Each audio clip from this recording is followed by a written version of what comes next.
नमस्कार, मेरा नाम है लक्ष्मी और आप देख रहे हैं न्यूज़ 18 बिहार झारखंड का डिजिटल प्लेटफॉर्म। देखिए, सरकार ने पान मसाला, गुटखा, सिगरेट और ऐसी हानिकारक चीज़ों पर एक नया एक्स्ट्रा टैक्स लगाने का फैसला किया है। ये सेस इसलिए लगाया जा रहा है ताकि देश की सुरक्षा के लिए एक अलग फंड तैयार हो सके। जैसे कि कारगिल जैसे हालात में या फिर मॉडर्न वॉरफेयर के समय में सेना को हथियार, टेक्नोलॉजी और भी जरूरी उपकरण लेने में बजट की कोई कमी ना हो।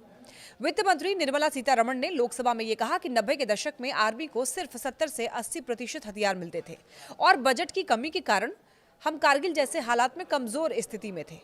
अब ऐसा दोबारा ना हो, इसीलिए ये खास फंड जरूरी है। तो सरकार का ये कहना है कि ये टैक्स किसी जरूरी चीज पर नहीं बल्कि डीमेरिट गुड्स यानी कि ऐसे प्रोडक्ट जिनसे स्वास्थ्य को भारी नुकसान होता है उन पर लगाया जाएगा।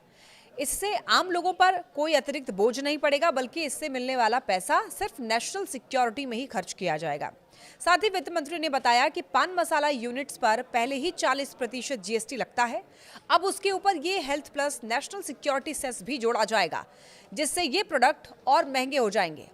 विपक्ष ने इसका विरोध किया, लेकिन सरकार का कहना है कि देश की सुरक्षा के लिए पैसे चाहिए और आम जनता पर बोझ डाले बिना ये पैसा जमा करने का तरीका सही है। उन्होंने ये भी कहा कि सरकार ने आयकर और जीएसटी में छूट देकर लोगों को राहत दी है, इसीलिए हानिकारक प्रोडक्ट महंगे होना कोई गलत बात नहीं है। दूसरी तरफ स्वास्थ्य के आंकड़े भी यही कहते हैं। WHO के मुताबिक भारत में हर साल 10 लाख लोग सिगरेट की वजह से मर जाते हैं और अगर बाकी तंबाकू उत्पाद जोड़ लें तो ये संख्या 13.5 लाख तक पहुंच जाती है। यानी हर साल एक छोटा शहर तंबाकू से खत्म हो जाता है। भारत में करीब 25 करोड़ लोग स्मोकिंग करते हैं, जिनमें 20 करोड़ पुरुष और 5 करोड़ महिलाएं शामिल हैं। वैज्ञानिक शोध ये बताते हैं कि एक सिगरेट जिंदगी के 20 मिनट कम कर देती है और 10 साल तक रोज 10 सिगरेट पीने का मतलब है करीब 500 दिन की जिंदगी कम।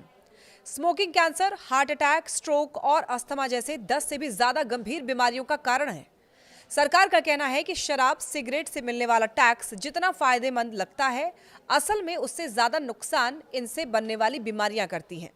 लाखों लोगों का इलाज, अस्पताल का खर्च, आर्थिक बोझ, ये सब मिलकर देश की अर्थव्यवस्था को भारी चोट पहुंचाते हैं, क्योंकि फिल्में और सोशल मीडिया स्मोकिंग को ग्लैमर बना देते हैं। इसीलिए अधिकतर लोग किशोरावस्था में ही सिगरेट की लत पकड़ लेते हैं और यही वजह है कि सरकार ये चाहती है कि ये प्रोडक्ट महंगे हों, कम बिकें और लोग इन्हें खरीदने से पहले 2 बार सोचें।